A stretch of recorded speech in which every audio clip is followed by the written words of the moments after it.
Okay, lesson 4, solving equations notes. These notes go with the practice problems in the workbook on page 8. And also both my open math assignments, solving one-step equations and solving two-step equations. So an equation is two expressions joined by an equal sign. The equal sign indicates both sides are the same. The solution is typically a number, which could be a fraction. An equation has no solution when the variables cancel on both sides, and you could end up with something like 2 equals 11, which is not true.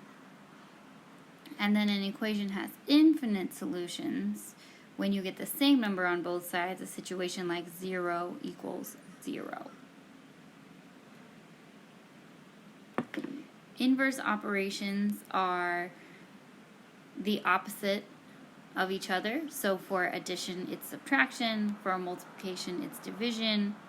For division, it's multiplication. And for subtraction, it's addition.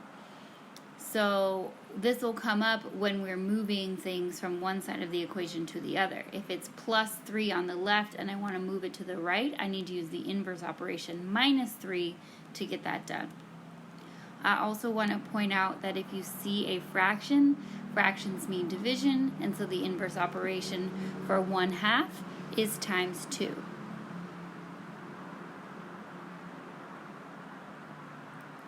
So solving an equation looks like combining like terms, inverse operations. We're going to move everything away from the x until it's all by itself. So if we look here, we have a -1 and a 2 with our x.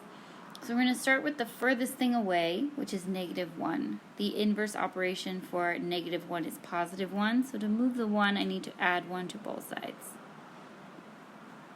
Nothing happened to the 2x, so it stays the same, and 9 plus 1 is 10. Now I have to deal with my 2, which is right next to my x, and 2 right next to x is multiplication. So 2x, to get rid of the 2, I'm going to divide both sides by 2. 2 divided by 2 is 1, and 10 divided by 2 is 5. So what we've done here is called isolating the variable.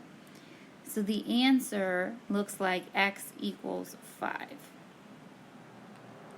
Now the way I prove my solution is correct is I evaluate my original equation for my answer, which was 5. So instead of x, I'm going to put a 5, and I'm going to do the math and see if it's true. 2 times 5 is 10. 10 minus 1 is 9. And because 9 equals 9, I know that I'm correct. So let's look at example 1. 2x minus 3 equals 5x plus 6. So I'm going to look at what I have and see what I can do. I can't combine like terms on the left because I don't have any. And I can't combine like terms on the right because I don't have any.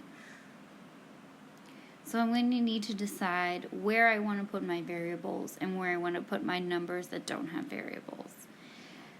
And I'm going to end up with negatives no matter what. So I think I'm going to add 3 to both sides. And when I add 3 to both sides, it cancels where it's at. And then when I add it, I need to add it to the 6 because that is what is like terms. So nothing happened to 2x. I'm going to bring it down.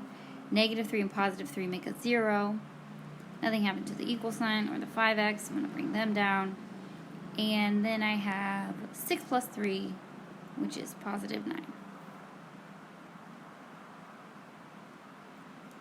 So now I need to move the 5x over to where the 2x is, and because it's positive, I'm going to subtract.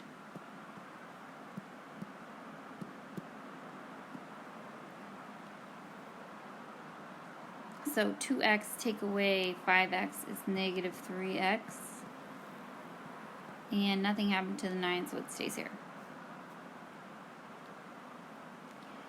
Now, negative 3x is multiplication, so I'm going to use division here. Negative 3 divided by negative 3 is 1, leaving me with x like I want. And 9 divided by negative 3 is negative 3.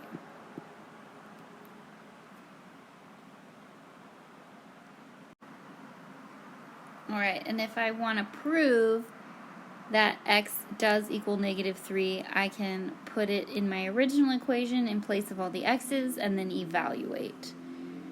So 2 times negative 3 is negative 6 minus 3, and then we have 5 times negative 3, negative 15 plus 6, and we end up with negative, oh, I wrote 9.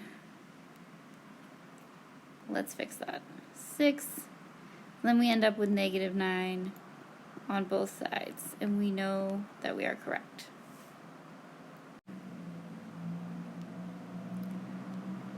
So example 2, on the left hand side I have the distributive property and some combining like terms to do initially. So 2 times x and 2 times negative 3 is 2x minus 6. Bring down the plus 6, the equal sign, the 5x. I have like terms here that I can combine. So I will do that. Negative 6 and positive 6 makes a 0, and I don't need to write that down. So it will say 2x equals 5x. I still need to get my x's on the same side as each other. So I'm going to subtract 5x from both sides.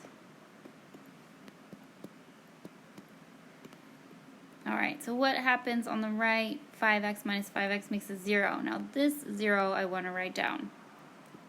And then 2x minus 5x is negative 3x.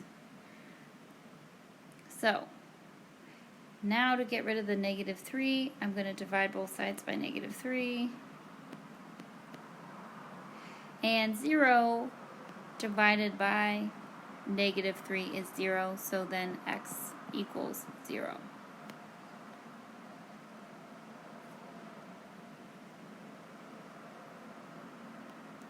So I'll have you plug in 0 on your own to prove that it's correct.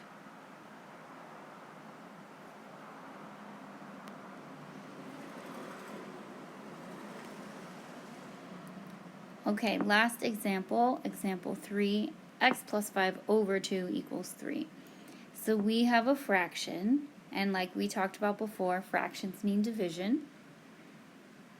And the opposite of division is multiplication. So first thing, I'm going to multiply both sides by 2. And what happens on the left is I get 2 divided by 2, which is 1. And I can just have my x plus 5. And on the right, 3 times 2, which is 6. Now to get x by itself, I just subtract 5 from both sides. X equals 1. If I plug that 1 back in, I get 1 plus 5 over 2 equals 3. 6 over 2 equals 3, which is true.